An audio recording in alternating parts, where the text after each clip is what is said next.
में आगे बढ़ेंगे। अब रुक करेंगे फटाफट हरियाणा का। हरियाणा के सीएम मनोहर लाल गुरुग्राम और फरीदाबाद के दौरे पर हैं। गुरुग्राम में मुख्यमंत्री G20 से जुड़ी समिट में शिरकत करेंगे। इसके साथ ही सीएम सूरजकुंड मेले में होने वाले शंघाई कॉरपोरेशन देशों के कार्यक्रम में भी हिस्सा लेंगे। केंद्रीय गृह मंत्री अमित शाह 14 फरवरी को हरियाणा के दौरे पर रहेंगे। इस दौरान अमित शाह करनाल में हरियाणा पुलिस को राष्ट्रपति फ्लैग प्रदान करेंगे। फ्लैग हरियाणा के गठन के बाद पुलिस को पहली बार दिया जाएगा।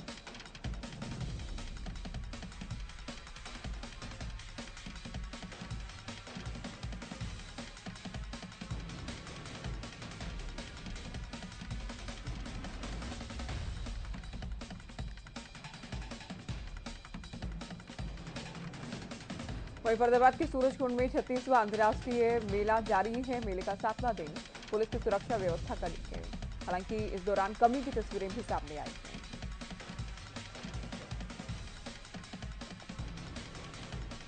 दरअसल आज पंजाबी सिंगर मीका सिंह की परफॉर्मेंस है, जिसे देखने के लिए सीएम मनोहर लाल भी चौपाल पर पहुंच रहे थे। लेकिन इसके सुरक्षा की बात कहकर पुलिस ने चौपाल के आसपास की दुकानों को भी बंद कराया। पुलिस की हरकत पर दुकानदार काफी नाराज नजर आए। दुकानदारों का कहना है कि इससे उन्हें खासा नुकसान झेलना होगा। सूरजकुंड मेले में असम से आई एक महिला की कारीगरी छाई है। कारीगरी देखने के लिए काफी संख्या में लोग पहुंच रहे हैं। ये महिला अपने हाथों से बांस की पत्तियों से घरेलू सामान तैयार करती है।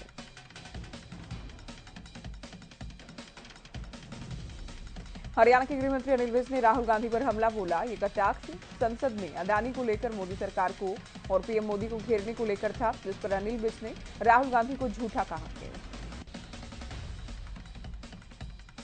विज ने कहा कि गांधी परिवार पर आरोप लगाते हुए दरअसल कहा गया कि गांधी परिवार का अडानी परिवार से अच्छा रिश्ता है। उन्होंने सवाल उठाया और कहा कि अगर अडानी इतना ही गलत है तो राज्यों में कांग्रेस की जहां जहां सरकारें हैं उससे करार क्यों किया गया। राहुल गांधी के योगी आदित्यनाथ को ठग बताने पर अनिल विज ने पलटवार किया। उन्होंने कहा जब आदमी खाली हो जाता है इस तरह की शब्दावली का प्रयोग करता है।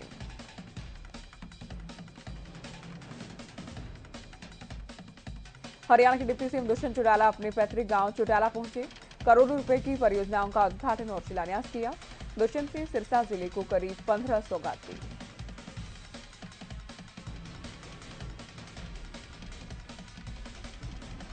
सिरसा की बेटी मोनिका गोयल ने हरियाणा का नाम रोशन किया। मोनिका गोयल का एचपीएस परीक्षा में चयन हुआ है। इस खुशी के मौके पर मोनिका अपने पिता देवराज गोयल के साथ श्री बाबा तारा कुटिया में पहुंची। उन्होंने बाबा जी की समाधि पर शीश नवाया।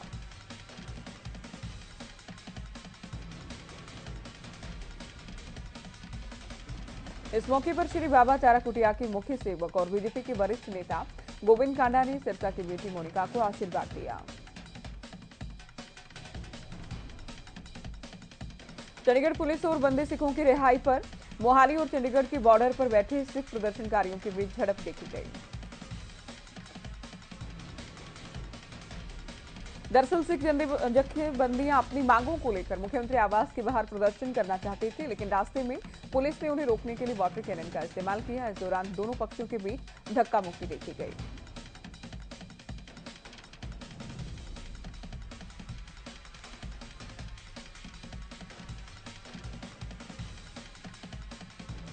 फरीदाबाद के गांव सोतई में डंपिंग यार्ड के विरोध में महापंचायत का आयोजन। महापंचायत में 20 से 25 गांव के लोगों ने हिस्सा लिया।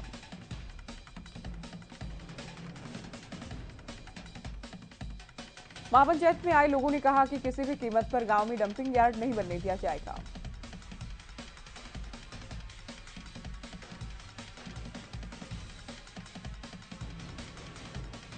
भिवानी में नगर परिषद और पुलिस की टीम ने शहर में बढ़ते अतिक्रमण के को लेकर कड़ा रुख अपनाया है, जिसके चलते बिचला बाजार में अतिक्रमण हटाया गया। नगर परिषद और पुलिस की टीम ने इस दौरान नो पार्किंग में खड़े व्हीकल्स का चालान किया। साथ ही कुछ वाहनों को जब्त भी किया गया। संयुक्त टीम ने दुकानदारों से अपील की और कहा कि दुकानदार अपनी दुकान के सामान को सीमित दायरे के अंदर रखें।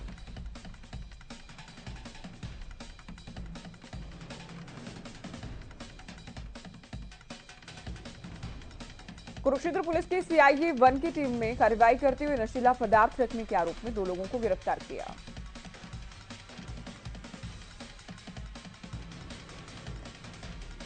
सीआईए 1 की टीम को आरोपियों के पास से 5 किलो चूरा पोस्ट मिला है। पुलिस ने नशे पर अंकुश लगाने के लिए अभियान चलाया, जिसके तहत ये एक्शन लिया गया।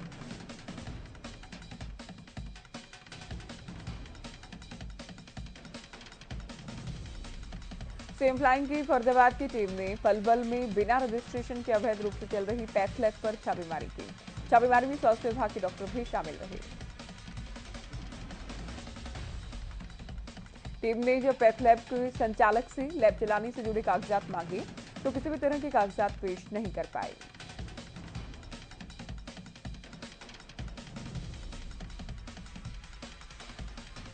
यमुनानगर में पंजाब नेशनल बैंक के बाहर किसानों ने धरना दिया। दरअसल किसान यूनियन किसान के बचत खाते से काटे गए 8 लाख रुपए का विरोध कर रही है।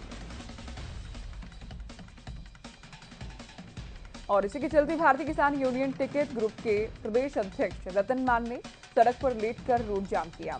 इस दौरान सुरक्षा के चलते भारी मात्रा में पुलिस बल की तैनाती रही।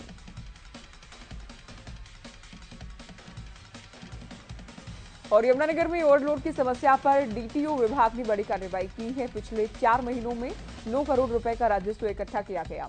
बीते हफ्ते की बात करें, लगभग 55 लाख रुपए के ओवरलोडेड वाहनों के चालान किए गए। खेलों में छात्राओं को आगे लाने के उद्देश्य को लेकर खरोंडा के बस्ताड़ा स्थित राजकीय महिला महाविद्यालय में प्रथम वार्षिक खेल प्रतियोगिताओं का आयोजन किया गया। छात्राओं ने बढ़ चढ़कर हिस्सा लिया। कार्यक्रम में एचसीएस अधिकारी एसडीएम अदिति ने बतौर मुख्य अतिथि शिरकत की। खेल प्रतियोगिताओं में प्रथम, द्वितीय, तृतीय स्थान हासिल करने वाले प्रतिभागियों को सम्मानित किया गया।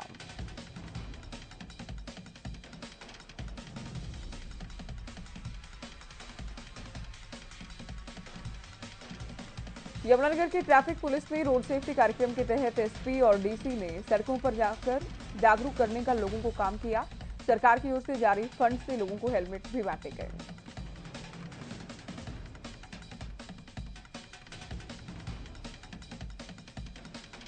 एसपी मोहित हांडा ने मुख्य चौक पर 50 रुपया वाहनों को हेलमेट बांटे। साथ ही कहा कि जीवन अनमोल है।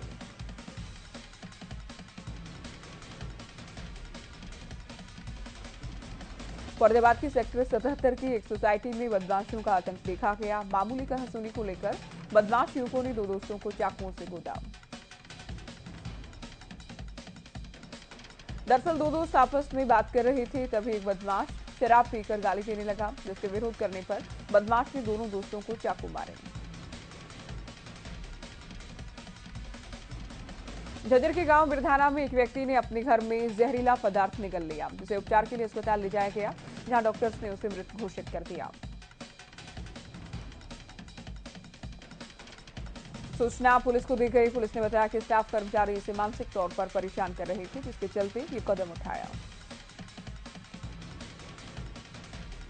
गोहाना में एक बार फिर से तेज रफ्तार का कहर। गोहाना पानीपत हाईवे पर गांव चिडाना के पास किसी अज्ञात वाहन ने बाइक चालक को टक्कर मारी।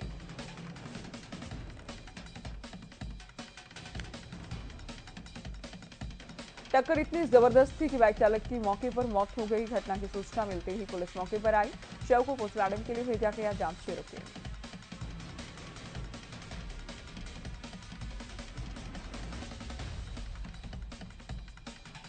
रादौर में सहारनपुर कुरुक्षेत्र हाईवे मार्ग पर दर्दनाक सड़क हादसा। दरअसल एक व्यक्ति की बाइक सड़क खराब होने के चलते अनियंत्रित हुई। बाइक पर बैठी उसकी बेटी नीचे गिर गई।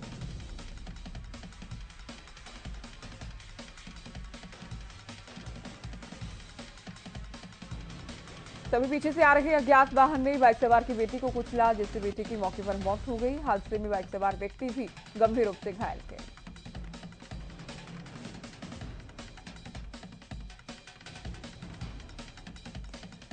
झज्जर के गांव बेरी में लकड़ियां लेकर जा रही महिला को अज्ञात वाहन ने टक्कर मारी। टक्कर लगते ही महिला गंभीर रूप से घायल महिला को अस्पताल में उपचार के लिए ले जाया गया, जहां डॉक्टर्स ने उसे मृत घोषित कर दिया।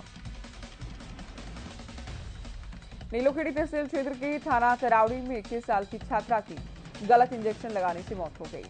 छात्रा की मौत के बाद परिजनों ने बवाल काटा। परिजनों का आरोप ये है कि डॉक्टर की लापरवाही से ही हुआ। और फरीदाबाद के सेक्टर 58 में हमलावरों ने 11वीं के छात्र की चाकू से गोदकर हत्या कर दी। हमले के वक्त छात्र स्कूल से घर वापस लौट रहा था। मामले में कुल 10 आरोपी शामिल थे। मामले में पुलिस के हाथ सीसीटीवी फुटेज लगी है।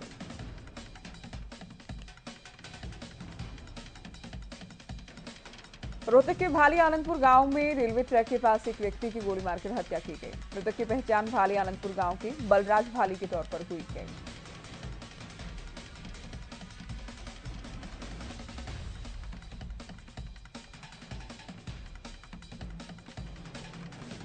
घटना की जानकारी पाकर पुलिस और एफएसएल की टीमें मौके पर पहुंची। जांच पड़ताल शुरू की गई। पुलिस का कहना है जल्द ही मामले का खुलासा किया जाएगा।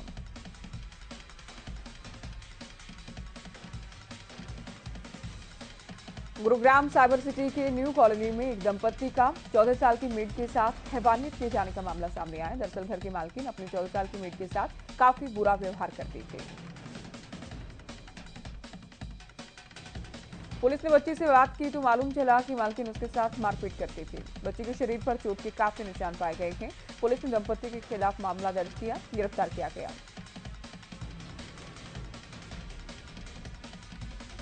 फरीदाबाद में खराब सड़क को लेकर वहां के लोगों का गुस्सा एक बार फिर से फूटा है। दरअसल खेड़ी पुल के वजीरपुर तक की रोड पिछले 2 साल से बनाने के लिए खोदकर छोड़ दिया गया है, जिसकी वजह से सीवर का पानी सड़क में बह रहा है।